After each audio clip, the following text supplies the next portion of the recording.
In this video, we're going to look at different application problems that involve arc length. Penticton, British Columbia is approximately due north of Farmersville, California. The latitude of Penticton is 49 degrees north, while that of Farmersville is 36 degrees north. The radius of the Earth is 6,400 kilometers. Find the north-south distance between the two cities. We'll round our answer to the nearest hundredth. So let's talk about what these latitude numbers mean. All right, we've got our Earth. It's a sphere. And here's our equator. They told us that the radius is 6,400. So when they give us these latitude numbers, this tells us how many degrees either north or south of the equator the city we're talking about is located. So Penticton, that's 49 degrees north, is going to be 49 degrees from the equator.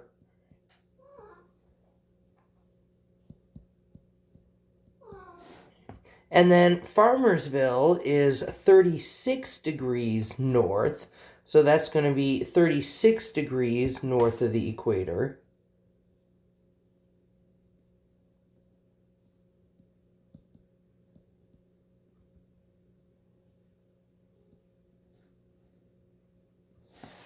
And they want us to find the distance between the two cities.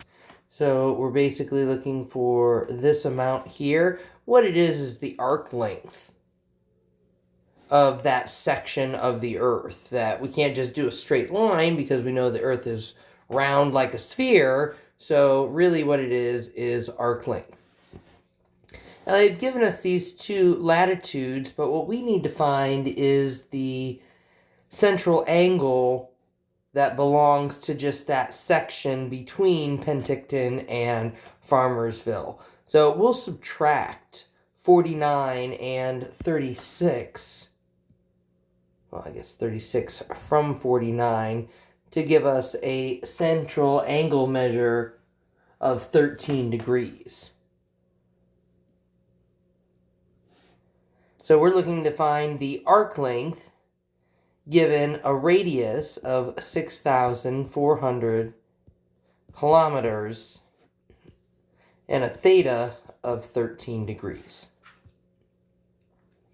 Now we know that we cannot plug degrees into our arc length formula, so the first thing we'll do is convert 13 degrees to radian. So we'll take that 13 degrees, we'll multiply it by pi over 180. Now usually we do some simplifying here, some cross-canceling, but you'll see that doesn't work here. So I'm just going to go straight across and leave it 13 pi over 180. We definitely do not want to round here. We don't ever want to round to the very end. And then we're just plugging right into our arc length formula. S equals 6,400 times 13 pi over 180. And we're just going to plug that whole thing on our calculator all at once.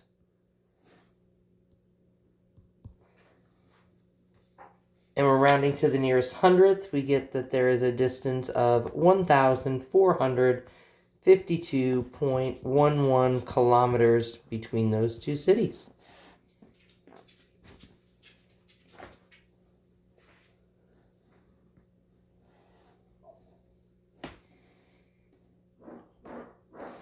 In this next example, a rope is being wound around a drum with a radius of 0.8725 feet.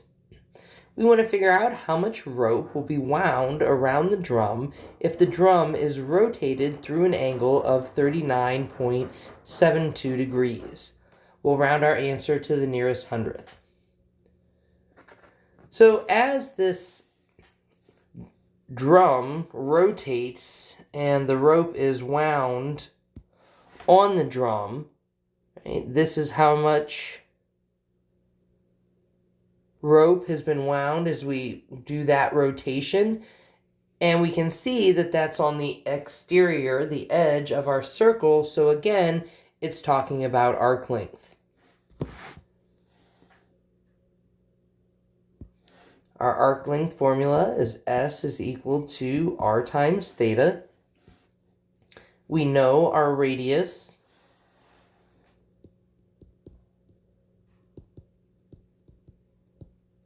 And they've given us an angle in degree measure, which will convert to radian. We'll multiply it by pi over 180. And this is even uglier than the last one, right? There's no kind of simplification here, so I'm just going to leave it. 39.72 pi over 180. We have our radius, we have our theta in radian, and now we're just going to plug it into our arc length formula. S equals 0.8725 times 39.72 pi over 180. And again, we're going to plug this all in our calculator all at once. Rounding to the nearest hundredth, our arc length, which represents the amount of rope being wound around the drum in that 39.72 degree rotation, is 0.60, and our unit is feet.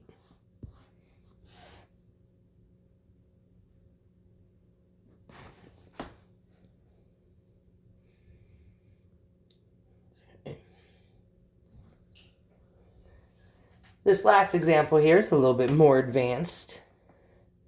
Two gears are adjusted so that the smaller gear drives the larger one. If the smaller gear rotates through an angle of 225 degrees, through how many degrees will the larger gear rotate? All right, so when it says that the smaller gear drives the larger one, that means that whatever motor or mechanism is hooked up to the small one, and this one moves, and as this one moves, it pushes the larger one to move.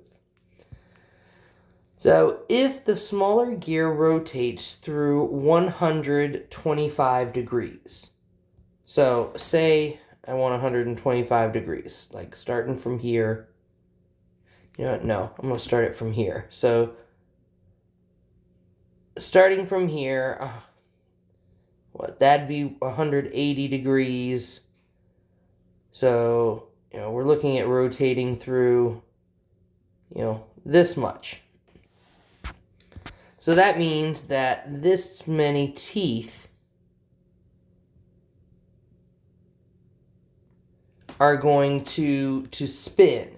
And that many teeth are going to then spin on the big one.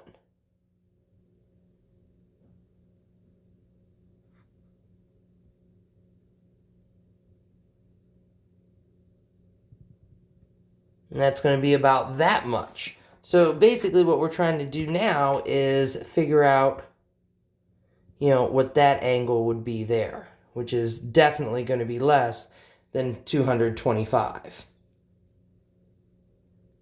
So that's the plan. Now we just have to figure out how we would accomplish that. Well, to find out how many teeth that the smaller gear rotates, those teeth are located on the outside edge of our gear. That's going to be our arc length.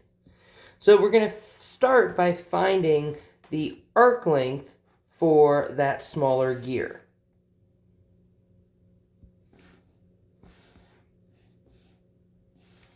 So I'm going to use S for arc length, but then I'm going to put S sub small, so we know we're talking about the small one. That's going to be R times theta. And we know that R is equal to 2.5, but the theta they gave us is in degrees.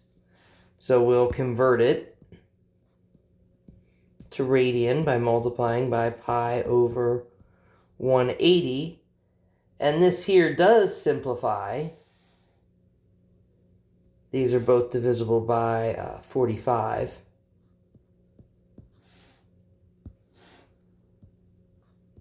So our theta is 5 pi over 4. Therefore, the arc length for our small gear is going to be 2.5 times 5 pi over 4. And I'm going to multiply that, but I'm not going to put pi in because I don't want to round right away. I'm just going to do 2.5 times 5. 12.5 pi over 4. So that's the arc length for the smaller one when we rotate that much. Well, as that smaller gear drives the larger one, it's the same number of teeth that move.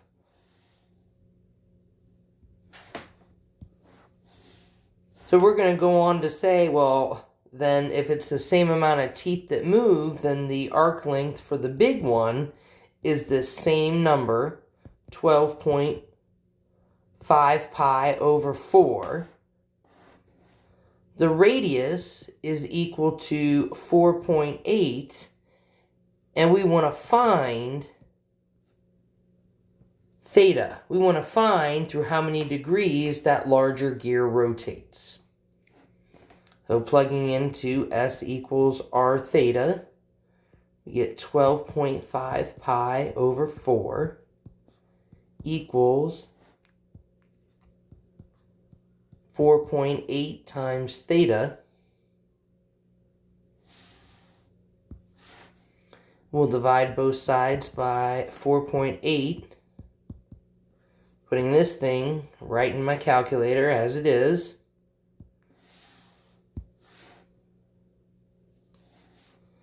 We get theta to be equal to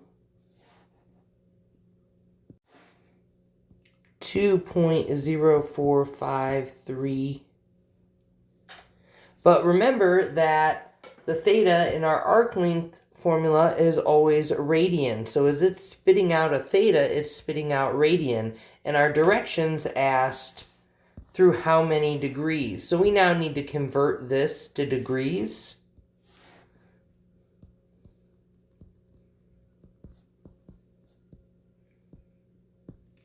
And we'll do so by multiplying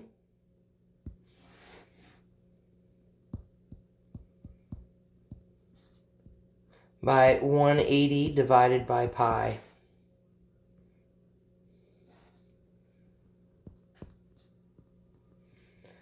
Then rounding to the nearest hundredth, we're going to get theta to be equal to 117.46 degrees.